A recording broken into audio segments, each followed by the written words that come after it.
14 फरवरी 2023, जिस दिन दुनिया वैलेंटाइन डे का जश्न मना रही थी, उसी दिन एक ऐसी खबर निकल कर आई जिसने हर किसी को हिलाकर रख दिया। आफताब श्रद्धा वाले केस को लोग भुला भी नहीं पाए थे कि पुलिस ने एक और ऐसी ही प्रेम कहानी से पर्दा उठाया जिसका अंत फ्रिज में हुआ था। ये प्रेम कहानी निक्की यादव और साहिल की थी। जैसे जैसे इस केस की जांच आगे बढ़ी, एक के बाद एक हिला देने वाले खुलासे होते रहे।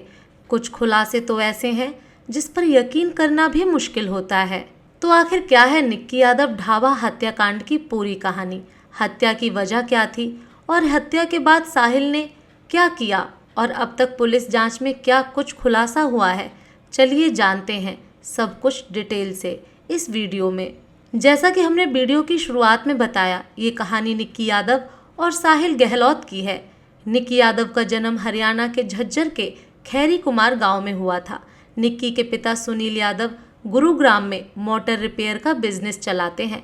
निक्की अपने 3 भाई बहनों में सबसे बड़ी थी। निक्की की शुरुआती पढ़ाई लिखाई हरियाणा के झज्जर में ही होती है, लेकिन आगे की पढ़ाई के लिए ये दिल्ली चली आती है। दिल्ली में रहते हुए 2018 के आसपास निक्की मेडिकल एंट्रेंस नीट की तैयारी करने लगती है। तैयारियों के लिए निक्की ने उत्तम नगर के एक नामी कोचिंग में अपना एडमिशन करवाया था। निक्की रोज कोचिंग एक ही बस से जाया करती थी। रोज आते जाते इसी बस में उसकी मुलाकात साहिल गहलोत नाम के एक लड़के से होती है।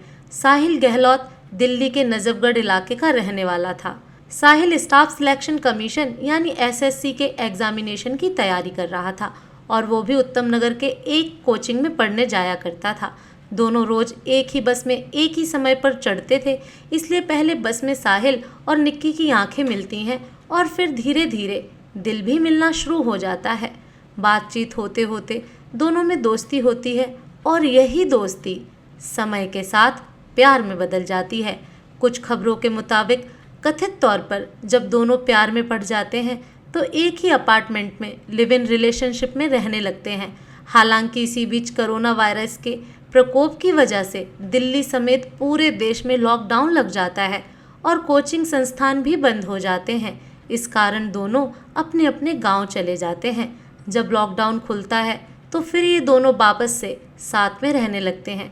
वैसे निक्की यादव के पिता सुनील यादव बेटी के साहिल के साथ लिव इन रिलेशनशिप में रहने की खबरों को खारिज करते हुए कहते हैं कि निक्की कभी लिव इन में साहिल के साथ नहीं रही थी, बल्कि वो दिल्ली के बिंदापुर इलाके में एक किराए के घर में अपनी छोटी बहन के साथ रहती थी।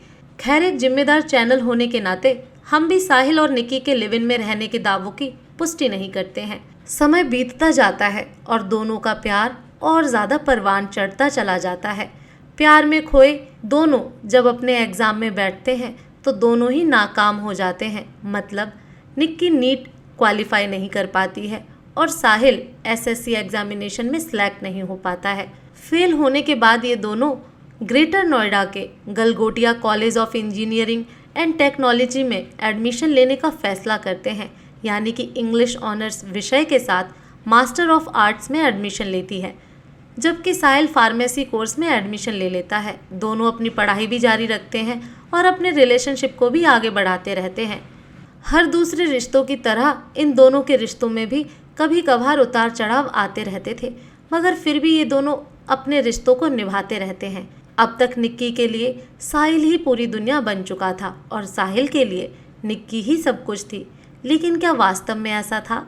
जवाब है नहीं, क्योंकि बीतते समय के साथ इन दोनों के रिश्ते में जहर घुलना शुरू हो जाता है और इस जहर का असर इतना भयानक होता है कि इसकी कल्पना कभी निक्की ने भी नहीं की होगी। दरअसल 14 फरवरी 2023 को दिल्ली पुलिस की ओर से साहिल और निक्की के संबंध में एक हिला देने वाला खुलासा किया जाता है। पुलिस द्वारा किए गए खुलासे के मुताबिक 11 फरवरी 2023 को निक्की यादव के पिता अपनी बेटी को फ़ोन करने की कोशिश करते हैं तो निक्की का मोबाइल स्विच ऑफ आता है। इसके बाद वो निक्की के साथ रह रही छोटी बहन को फ़ोन करके निक्की के बारे में पूछते हैं तो वो बताती है कि निक्की गोवा घूमने गई है। इस बात की पुष्टि के लिए पिता द्वारा निक्की के कई दूसरे दोस्तों को भी फ़ोन किया जाता है, मगर निक्की के बारे में किसी के पास कोई जानकारी नहीं होती है। हालांकि जब कुछ और दोस्तों से निक्की के पिता संपर्क करते हैं तो एक दोस्त बताता है कि उन्होंने निक्की को आखिरी बार साहिल के साथ देखा था। इसी के बाद निक्की के पिता अपनी छोटी बेटी से, जो निक्की के साथ रहती थी, उससे साहिल का नंबर लेकर साहिल को फ़ोन करते हैं। तो साहिल कहता है कि निक्की के बारे में मुझे ज़्यादा कुछ नहीं पता है, मैं तो अपनी शादी में बिज़ी चल रहा हूँ। निक्की शायद देहरादून या मसूरी घूमने के लिए गई होगी। अब मैं निक्की के कांटेक्ट में नहीं हूँ। इसके बाद अगले दिन यानी 12 फरवरी को निक्की के पिता साहिल के पिता का नंबर कहीं से लेकर उनसे कांटेक्ट करते हैं। तो वो भी कहते हैं कि मुझे आपकी बेटी के बारे में कुछ नहीं पता है। अभी निक्की के पिता अपने लेवल से बेटी को खोजने की कोशिश कर ही रहे थे कि इसी बीच 13 फरवरी को दिल्ली पुलिस के पास किसी का गुमनाम फ़ोन आता है। फ़ोन करने वाला व्यक्ति अपनी पहचान का खुलासा किए बिना कहता है कि नजफगढ़ के एक ढाबा मालिक ने एक लड़की की हत्या करके लाश को ढाबे के अंदर ही छुपाया हुआ है। ये कॉल किसने किया था, उस बारे में आधिकारिक तौर पर कोई जानकारी पुलिस की ओर से नहीं दी गई है। कथित तौर पर यह पुलिस का ही कोई इन्फॉर्मर था। इस कॉल के बाद दिल्ली पुलिस तुरंत हरकत में आती है और भागती हुई उस ढाबे तक जाती है। ढाबा बाहर से बंद था। फिर ढाबे मालिक का पता लगाकर पुलिस वाले ढाबे को खोलते हैं तो वास्तव में फ्रिज में एक शव रखा हुआ था। ये शव किसी और का नहीं बल्कि निक्की यादव का ही था। कुछ खबरों के मुताबिक पुलिस ने गुमनाम कॉल पर कार्रवाई नहीं की थी, बल्कि जब निक्की यादव के पिता अपनी बेटी से संपर्क नहीं कर पा रहे थे तो वो पुलिस वालों को कांटेक्ट करते हैं। पुलिस वाले निक्की के साथ रह रही छोटी बहन से पूछताछ करती है तो वह साहिल का नाम लेती है। अब पुलिस साहिल से कांटेक्ट करने की कोशिश करती है मगर साहिल का मोबाइल स्विच ऑफ आता है। इसी के बाद पुलिस वाले भागते हुए साहिल के मित्राओं गांव में स्थित घर पर जाते हैं मगर घर पर कोई भी नहीं मिलता है। इसके बाद पुलिस वाले ताबड़तोड़ कई जगह छापेमारी करते हैं और अंत में पास के ही एक गांव में साहिल को गिरफ्तार कर लिया जाता है। लाश मिलने के बाद मीडिया में यह दावा किया जाता है कि एक लिव इन रिलेशनशिप में रह रहे बॉयफ्रेंड ने अपनी गर्लफ्रेंड की हत्या करके लाश को फ्रिज में छुपा दिया। लेकिन जब पुलिस मामले की तहकीकात करती है तो कुछ बेहद ही हैरान करने वाला खुलासा होता है। साहिल की गिरफ्तारी के बाद पूछताछ में हुए खुलासे के मुताबिक मीडिया अब तक जिसे साहिल की लिव इन पार्टनर बता रही थी वो आगे की जांच में साहिल की वाइफ ही निकलती है। दरअसल 2020 में जब दोनों का प्यार परवान पर था तभी दोनों 1 अक्टूबर 2020 को ग्रेटर नोएडा के आर्य समाज मंदिर में पूरे रीति रिवाज के साथ शादी कर लेते हैं। इस बात का खुलासा तब होता है जब पुलिस निक्की के कमरे की तलाशी लेती है तो वहां उन्हें कमरे से दोनों की शादी की तस्वीरें और सर्टिफिकेट मिलती है। मंदिर के रिकॉर्ड बुक से दोनों की शादी की पुष्टि हो जाती है। ये शादी दोनों अपनी मर्जी से कर रहे थे मगर दोनों ही अपने परिवार वालों से इस शादी के बारे में छुपाते हैं। इधर जब समय बीतने लगता है तो साहिल पर उसके परिवार वाले शादी का दबाव बनाने लगते हैं मगर साहिल लगातार शादी से इनकार करता रहता है। हालांकि जब परिवार वाले बहुत ज़्यादा दबाव बनाते हैं तो साहिल परिवार वालों के सामने खुलासा करता है कि वो ऑलरेडी निक्की यादव नाम की लड़की से 2020 में ही शादी कर चुका है।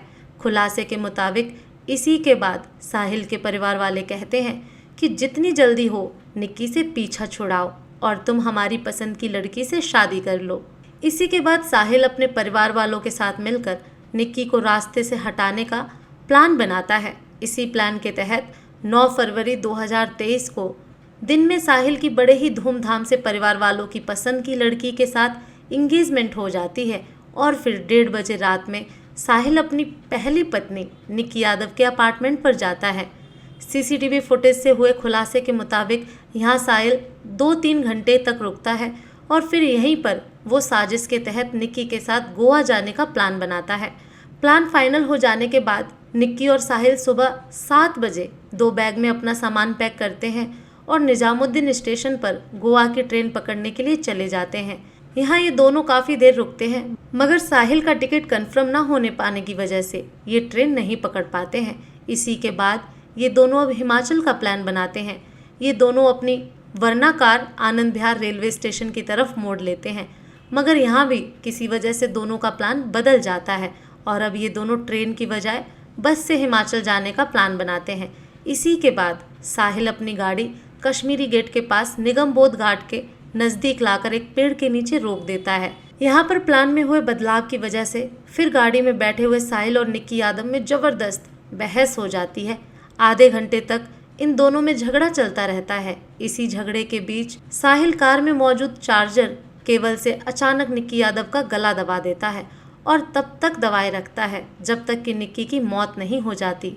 निक्की की मौत होने के बाद साहिल निक्की के शव को आराम से आगे की सीट पर बैठाकर उसे सीट बेल्ट पहना देता है ताकि देखने में लगे कि सीट पर बैठा व्यक्ति सो रहा है। इसी के बाद वह लाश को लेकर थोड़ी देर तक इधर उधर घूमता रहता है। उसे समझ में नहीं आता है कि क्या किया जाए।